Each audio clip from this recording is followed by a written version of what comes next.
Olá pessoal, eu sou o professor Douglas Maioli, seja bem-vindo ao meu canal. Vamos continuar aqui com o nosso curso sobre teoria dos grafos. E na aula de hoje vamos falar sobre o problema do caixeiro viajante. É um problema bem conhecido da teoria dos grafos, é um problema que ainda está em aberto. Então você que está me ouvindo, se você tiver alguma ideia, você pode resolver esse problema. E se você resolver esse problema, você pode ganhar bastante dinheiro. Esse problema ele ainda não tem um algoritmo tão legal, tão elegante quanto o algoritmo de Dijkstra, lá para o problema de melhor rota, melhor caminho que a gente viu na aula passada, né? Nenhum algoritmo tão rápido quanto ele. A gente vai ver que os algoritmos que resolvem, por enquanto, o caixeiro viajante, ou são não polinomiais, ou seja, demoram muito tempo e, portanto, são muitas vezes inviáveis, dependendo da quantidade de vértices que a gente tem, ou são heurísticos. Heurístico a gente vai ver nessa aula um pouquinho mais, mas são algoritmos que não resolvem sempre certo, ou seja, nem sempre acham a melhor opção, ok? Às vezes acham uma opção ruim, às vezes acham uma opção boa, mas não a melhor, ok? Pode até achar a melhor, mas nem sempre. Então a gente vai ver tudo isso nessa aula. Então vamos ver o que é o problema do caixeiro viajante. Primeiro, por que esse nome caixeiro viajante? Viajante, beleza, que fica viajando. Mas o que é caixeiro, né? Caixeiro era o nome dos vendedores antigamente, que eles ficavam viajando de cidade em cidade. Então ele chegava numa cidade, comprava alguns produtos daquela cidade e vendia produtos das outras cidades que ele visitou. Então ele ficava desse jeito, né, de cidade em cidade, comprando produtos locais e vendendo produtos de outras cidades que ele já tinha visitado anteriormente, tendo aí um lucro. Só que o problema do caixeiro viajante é o seguinte, ele tinha algumas cidades que ele queria passar. Então ele tinha lá, eu quero passar por essas 50 cidades. Aí o problema dele é assim, qual que é a melhor rota? Como que eu faço para passar pelas 50 cidades e voltar para minha cidade original, ok? Sendo que eu gaste o menor custo possível, né? Que eu gaste o menor tempo possível nas viagens, né? Ou eu gaste a menor quantidade de dinheiro possível nas viagens. Então como que eu faço para passar por todas as cidades gastando o mínimo possível? Esse é o problema do caixeiro viajante. Então, ou seja, a gente já viu que mapa a gente pode modelar como um grafo. Então, no nosso caso do problema do caixeiro viajante, a gente quer passar por todos os vértices, ou seja, por todas as cidades, por todos os vértices e retornar para a nossa cidade original gastando o mínimo possível. Um exemplo aqui, ó, vamos supor que eu quero visitar todos os estados americanos, estados continentais, né, americanos, e aí eu coloquei uma cidade em cada um desses estados continentais aqui americanos. Qual que é a melhor rota que eu passe por todas essas cidades e volte para a cidade onde eu comecei tudo? Será que essa daqui é a melhor rota? Será que existe outra rota melhor? Então é isso que eu quero. Eu quero passar por todas as cidades, por todos os vértices, ok? Voltar para onde eu terminei, fazer um ciclo e gastar o mínimo possível. Esse é o problema do caixeiro viajante, né? Então aqui está explicado um pouquinho mais matematicamente, né? Dado um grafo completo, valorado, porque agora a gente precisa ter peso nas arestas G, desejamos determinar o valor do menor ciclo hamiltoniano de G. Vocês lembram o que é um ciclo hamiltoniano? Um ciclo hamiltoniano é um ciclo que passa por todos os vértices, sem repetir vértice, ok? Passa por todos os vértices, sem repetir vértices, e que forma um ciclo, ou seja, começa e termina no mesmo vértice. Só que no nosso caso, eu expliquei o que era um ciclo hamiltoniano. No nosso caso, a gente não quer achar qualquer ciclo hamiltoniano. A gente quer achar o menor ciclo hamiltoniano. Então, dado esse grafo aqui, qual que é o menor ciclo hamiltoniano? Ou seja, qual que é o menor ciclo que passa por todos os vértices, portanto, e como é um ciclo, começa e termina no mesmo vértice, que gasta a menor quantidade possível, né? Que a gente tem os pesos nas arestas, né? Ou seja, que a soma de todos os caminhos que eu passar é o menor possível. Como eu falei, o problema do caixeiro viajante é que podia ser cidade, ok? Mas pode ser outras coisas dependendo do meu problema. Por exemplo, o meu problema pode ser que eu trabalhe numa empresa de logística. Então aqui são locais que eu tenho que fazer entrega, ok? E eu tenho que fazer, eu estou lá com um caminhão, eu tenho que fazer entrega nesses 5 locais. Qual que é o melhor caminho para eu fazer, começar lá onde eu vou começar, passar por todos os locais que eu vou entregar, ok? E voltar para o meu local de origem, lá para minha garagem, por exemplo. Eu saio da minha garagem, um desses locais é a garagem, vou supor. Os outros 4 são locais que eu vou fazer entrega, então eu quero sair da minha garagem, fazer a entrega e voltar para minha garagem. Qual que é o melhor caminho que eu faço? Se você vê, o correio todo dia tem que resolver um problema no caixeiro viajante, ok? O carteiro lá, ele tem várias casas que ele tem que fazer entrega. Aí a pergunta, qual que é o melhor caminho que ele tem que fazer na cidade para passar por aquelas casas? Então todo dia o carteiro tem que resolver, o correio tem que resolver um problema do caixeiro viajante. Em questão nacional também, ou estadual, né? Então eu tenho lá várias agências, eu tenho a garagem, eu tenho várias agências e eu tenho que entregar correspondência para aquelas agências, né? Então qual que é o melhor caminho para passar por todas as agências, deixando a correspondência, para depois os carteiros locais fazer a entrega? Então eu tenho o caixeiro viajante nacional, estadual, regional, né? Na cidade. Então tem problemas do caixeiro viajante, o correio tem que resolver, o correio ou qualquer empresa de logística tem que resolver problemas do caixeiro viajante todos os dias. E o problema não tem uma solução ainda elegante para o problema do caixeiro viajante, mas a gente vai ver depois.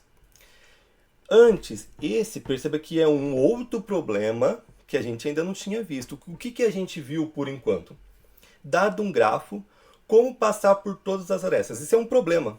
Se eu tiver um grafo, como passar por todas as arestas sem repetir arestas? Esse problema dá para aplicar onde? No lixeiro. Concorda? O lixeiro ele não quer passar por todas as ruas sem repetir rua, porque se repetir rua, para ele é desvantagem.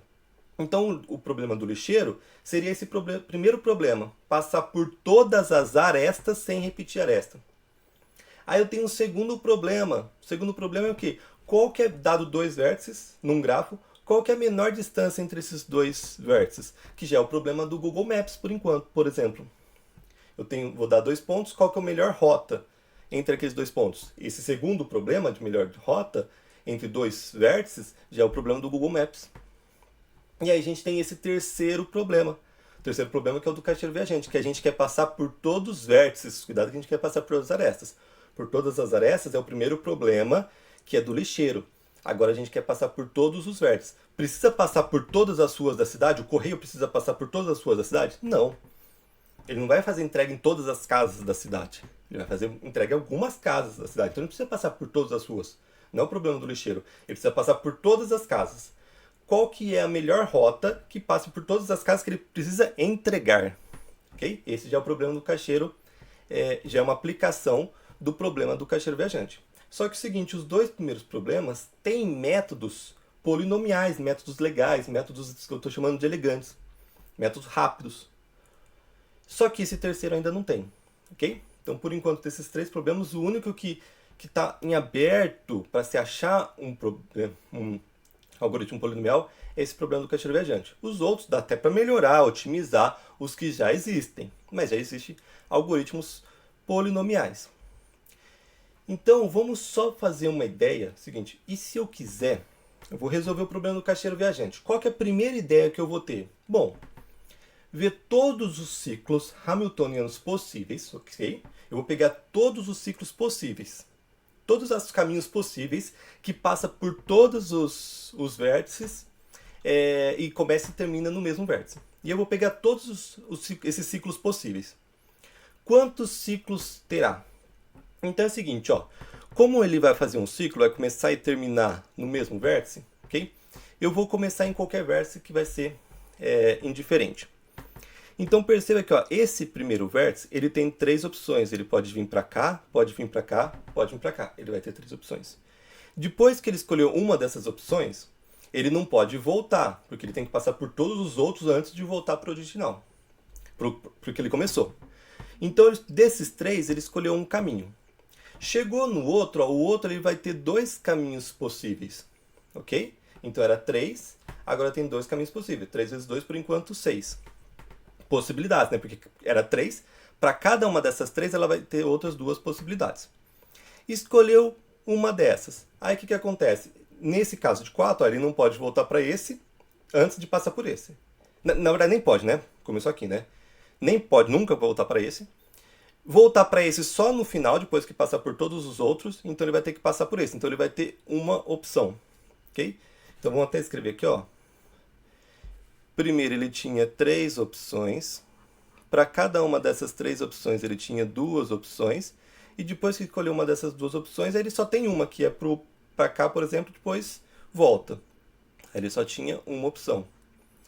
Então, no caso, são 6 opções possíveis. Isso daqui a gente vai ver que é 3 fatorial.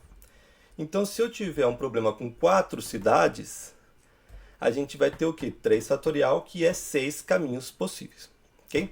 Cuidado que, nesse caso aqui, são 6 caminhos possíveis se o grafo for direcionado. Ok? Se o grafo não for direcionado, que é esse desenho aqui, a gente dividiria por 2 aqui. Mas aí dividir por 2 não vai fazer tanta diferença, vocês vão ver por quê. Mas vamos fazer a conta como se o grafo fosse direcionado, ok? Por que eu dividiria por 2? Porque é o seguinte, cada caminho que eu faço teria 2 caminhos. Veja esse caminho que eu fiz, ó. Vim pra cá, vamos até desenhar aqui, ó. Esse caminho que eu vim pra cá, vim pra cá, vim pra cá, opa, vim pra cá, vim pra cá. Esse é um caminho, ó, como é que ser pra cá. Se esse fosse direcionado, o caminho, esse mesmo caminho fazendo o inverso, né, começando para cá, poderia ter outro peso, porque ele era direcionado. No caso de não direcionado, esses 2 caminhos são exatamente iguais. Ok? Por isso que a gente dividiria por 2. Mas no caso, vamos considerar direcionado para facilitar a conta. É só pegar o quê? 4 cidades, tira 1, então vai ficar 3 fatorial. E nesse caso aqui, ó, que tem 5 cidades. Bom, se tem 5 cidades, se eu escolher um vértice, ele vai ter 4 caminhos possíveis. Escolho um desses caminhos. Aí o que acontece? Ele não pode voltar para esse que ele veio. Então ele vai ter 3 caminhos possíveis.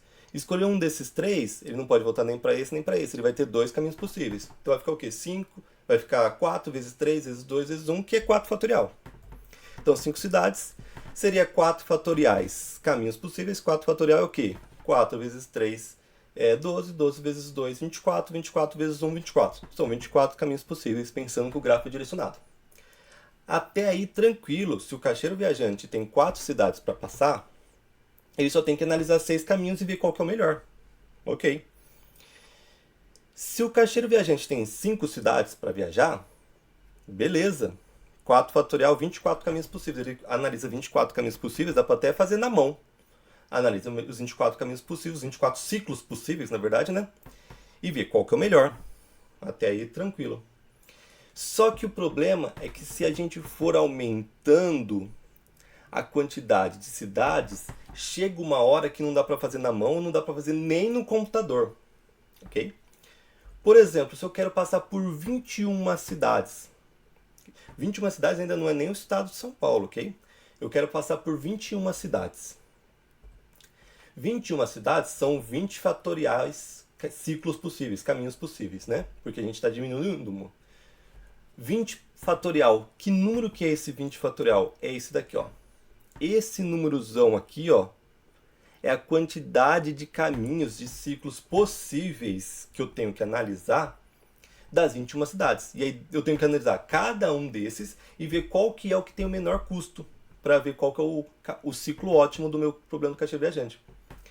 Só que olha que número gigante, quantos ciclos que eu tenho que visitar. Eu tenho que investigar para ver qual que é o menor. Se eu pegar um computador que investiga, que consegue investigar 1.000.000 de ciclos por segundo, então eu vou pegar um computador que investiga 1.000.000 de ciclos por segundo. Perceba que 1.000.000 de ciclos investigados por segundo não é 1.000.000 de operações por segundo. Porque cada ciclo, no caso de 21 cidades, cada ciclo, no caso de 21 cidades, eu vou ter que percorrer 21 arestas, então eu vou ter que fazer 21 somas. Então 1.000.000 de ciclos, no fundo, são 21 milhões de operações por segundo, ok? Então 1 milhão de ciclos, na verdade, são 21 milhões de operações por segundo. E quanto mais cidades tem, maior esse número e maior a operação por cada ciclo. Então 21 cidades ainda é um problema pequeno, tem problemas muito maiores. O correio que vai entregar para cidades do Brasil inteiro, imagina quantas cidades que tem que analisar. Ou uma empresa de logística que entrega para o estado todo, quantas cidades tem que investigar. Ou até numa cidade, o correio vai entregar para 21 casas, não, vai entregar para muito mais que 21 casas por dia. Então o problema que o correio da cidade, de uma cidade, precisa fazer é um problema maior que esse todos os dias. Então voltando. Se eu tenho 21 cidades, eu tenho que investigar tudo isso daqui de ciclo. Se eu tenho um computador que investiga, um algoritmo que investiga 1 milhão de ciclos por segundo, para investigar tudo isso daqui, ele ia demorar 77 milênios, 77 mil anos. Okay? Mesmo que se esse grafo é não direcionado, a gente dividisse isso por 2, dividir 77 mil anos por 2 vai dar o que? 37,5, 37 mil anos e meio ainda é bastante. 37 mil anos. Ok? Isso para 21 cidades. Então perceba que o problema do caixeiro viajante é inviável você investigar todos os ciclos possíveis e achar o melhor. Porque se tiver 21 pontos, tipo 21 casas ou 21 cidades, eu já demoraria 77 mil anos nesse computador.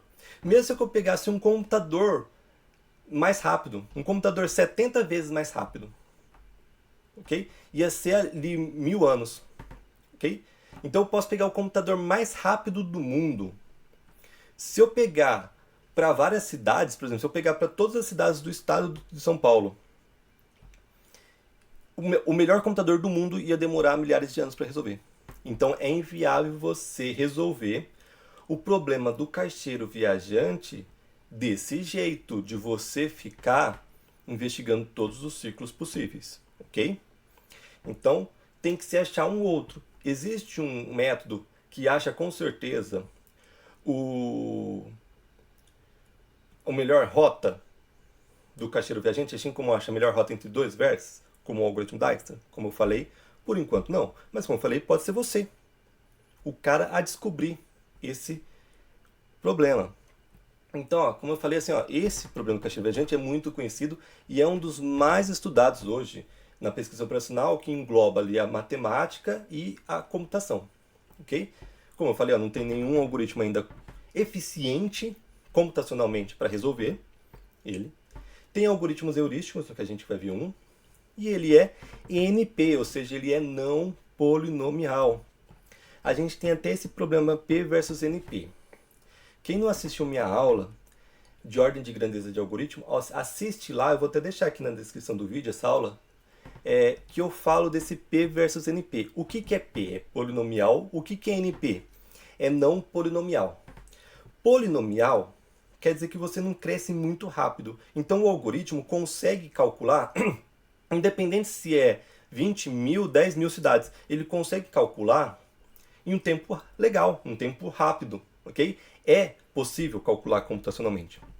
Agora, problemas NP são não polinomiais, ou seja, dependendo da entrada, ele vai crescendo tanto, ele vai crescendo de forma não polinomial, ele vai crescendo tanto, tão rápido, que chega uma hora que nem computacionalmente consegue resolver. No caso, você viu que 3, 4, beleza, chegou em 21, já explodiu. Agora imagina 100 cidades, 500 cidades. Vai ficar impossível de resolver, porque ele cresce muito rápido. Então P é quando a quantidade de operações cresce mais devagar, então o computador consegue resolver. NP é quando a quantidade de operações cresce muito rápido, dependendo da quantidade de informações que eu dou no começo, de entrada. E aí a gente fala que é um problema intratável. Então, por enquanto, ele é intratável.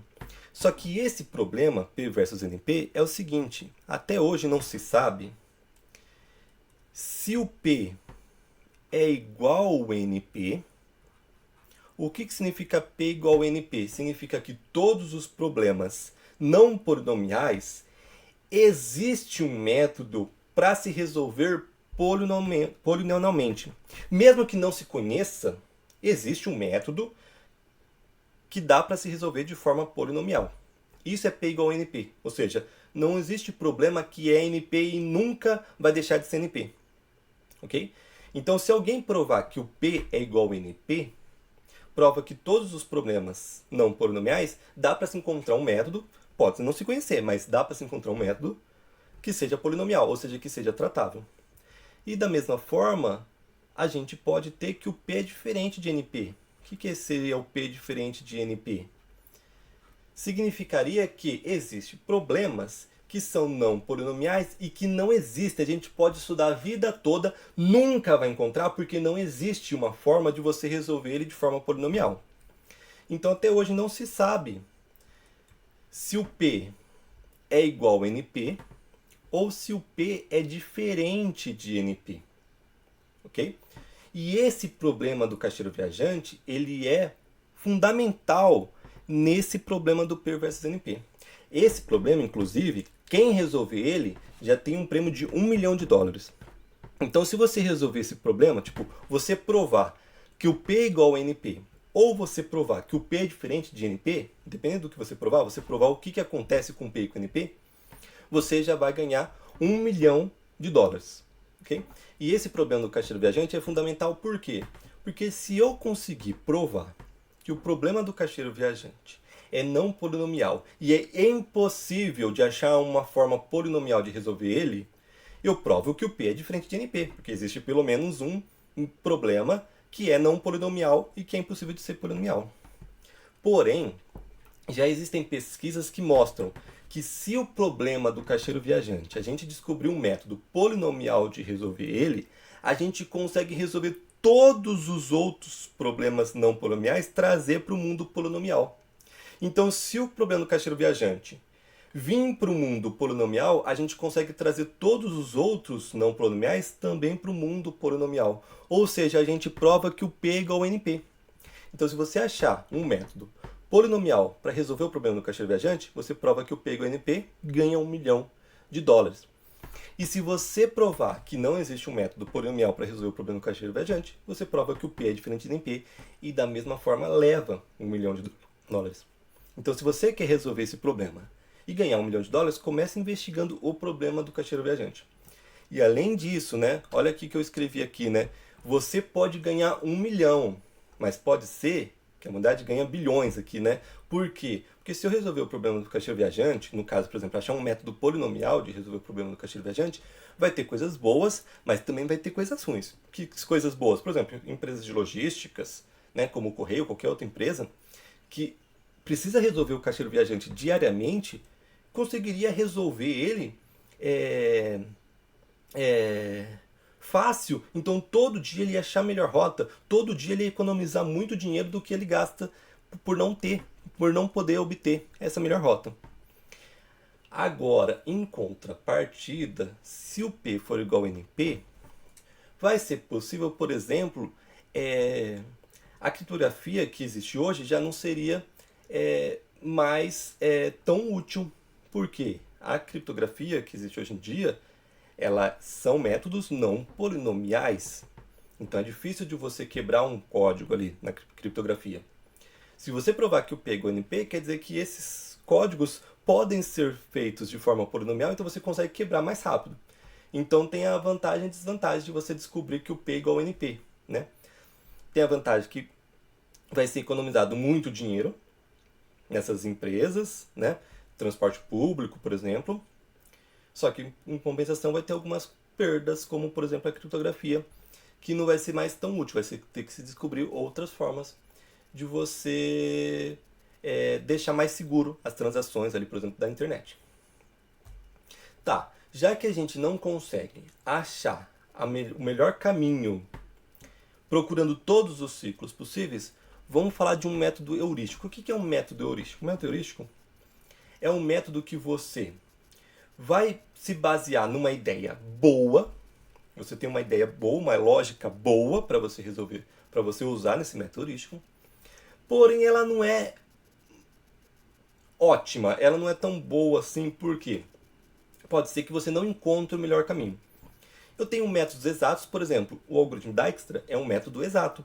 Você vai aplicar e você vai encontrar com certeza a melhor rota entre dois vértices. Agora, o método heurístico, eu posso aplicar, apesar que em geral eu vou achar um caminho bom, pode ser que eu ache um caminho que não é bom. Então, ele não é certeza de sucesso que você vai achar o melhor caminho. Nem é certeza de sucesso que você vai achar um bom caminho. Pode achar um caminho mediano, um caminho ruim, ok? Mas, em geral, o método heurístico, como uma lógica boa, você vai encontrar uma solução boa, ok? Mas, como eu expliquei, não é garantia de achar o melhor caminho como nos métodos exatos, que é o algoritmo de Dijkstra. Um dos métodos heurísticos que se propõe a tentar resolver o problema do caixeiro viajante é do melhor vizinho, é o método do melhor vizinho. Como que é o método do melhor vizinho? É o seguinte, eu pego um vértice para começar e eu vejo o melhor vizinho. Qual que é o melhor vizinho? O melhor vizinho é o que eu gasto menos para ir para ele. Por exemplo, se eu começar no A, o A para o C, gasto 20. O A para o D, gasto 50. O A para o B, gasto 10. Então eu vou lá para o B, que é 10. A partir do B, eu já não posso voltar para o inicial, antes de passar por todos os outros. Aí eu vejo dos que sobraram. Qual que é o melhor vizinho dos que sobraram? Ou seja, o que eu gasto menos. E eu vou para esse que eu gasto menos. O problema desse método é que eu posso começar com pequenos, valores pequenos. Mas pode ser que no final eu não consiga escapar de valores muito grandes. E aí eu acabo gastando mais do que se eu percorresse outro caminho. Vamos tentar aplicar então esse método heurístico nesse grafo. Então aqui eu tenho 4 cidades ou 4 casas, não sei, e eu quero visitar todos esses vértices, passando uma vez para cada vértice, com exceção do primeiro que vai ser o último que eu vou terminar, para fazer um ciclo. E eu vou usar o método do melhor vizinho. Então o que, que eu faço? Então é o seguinte, eu vou começar aqui no A. O A é meu início. Se é o início, tem que ser o fim, ok?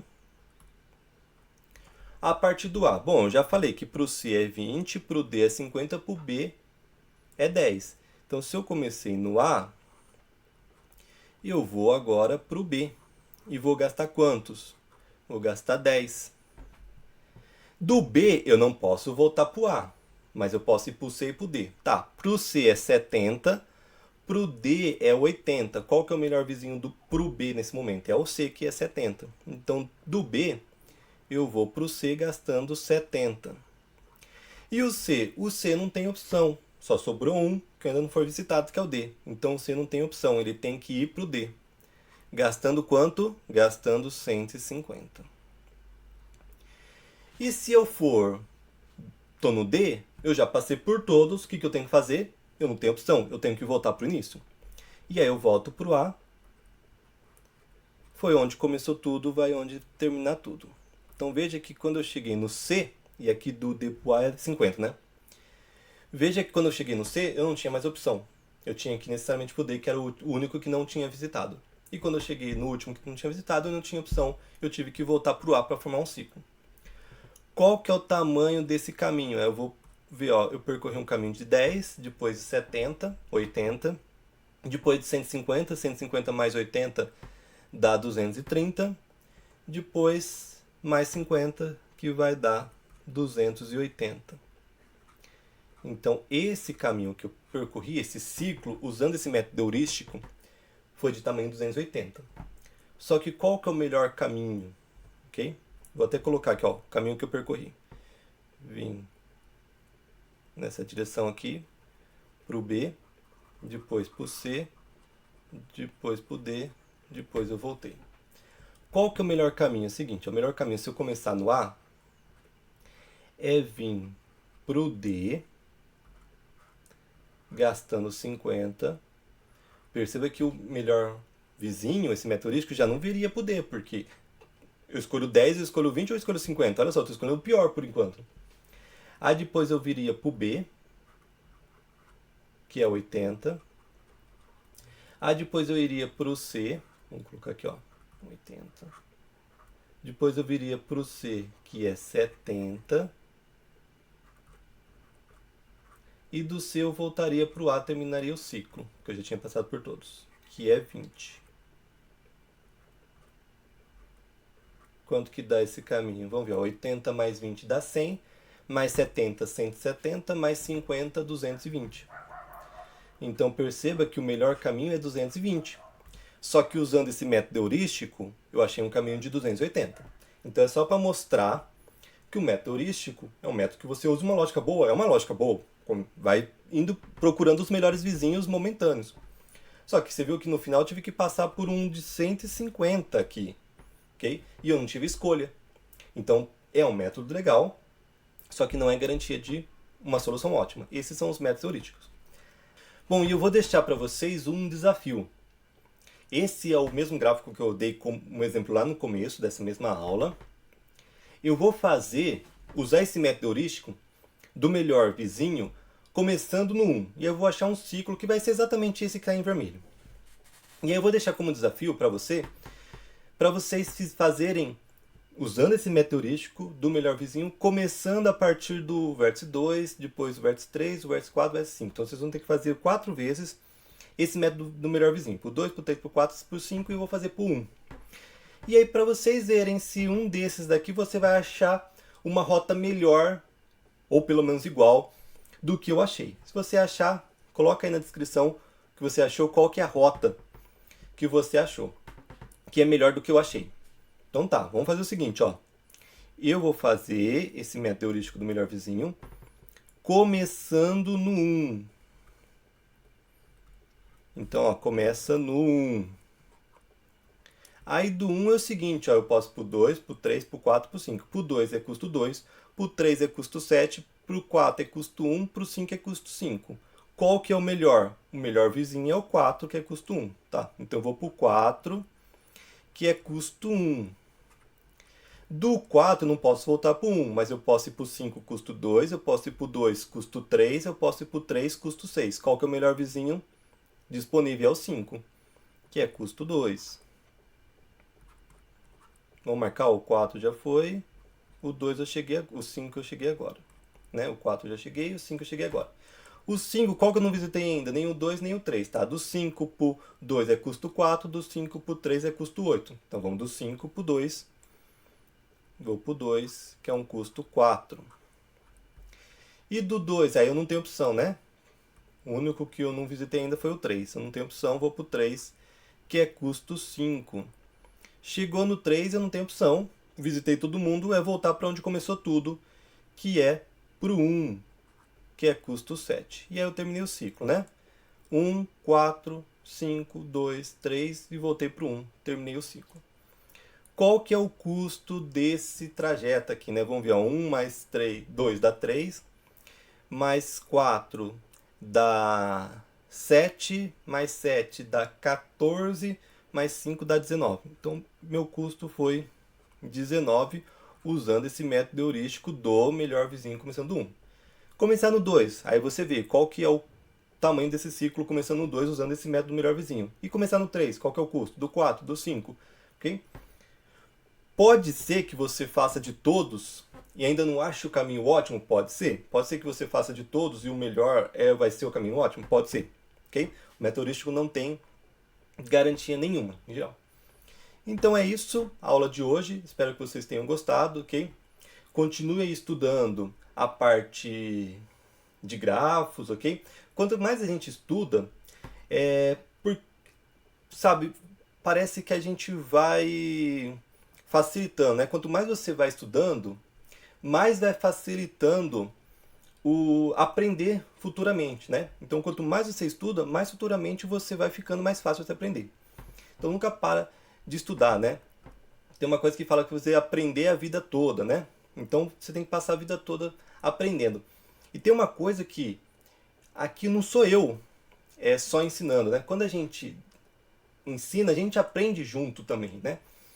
Por exemplo, no caso do algoritmo de Dijkstra, depois da aula eu conversei com outro professor, que também é aluno da Univesp, e ele falou de uma aplicação do algoritmo de Dijkstra que nem eu conhecia, né? Que é no caso de protocolos de roteamento, em que eu tenho um grafo que cada roteador é um vértice desse grafo, e os protocolos de roteamento usam o algoritmo de Dijkstra para ver quais são os roteadores que vai percorrer, você tem um lugar que vai terminar, um lugar que vai começar a mensagem, né?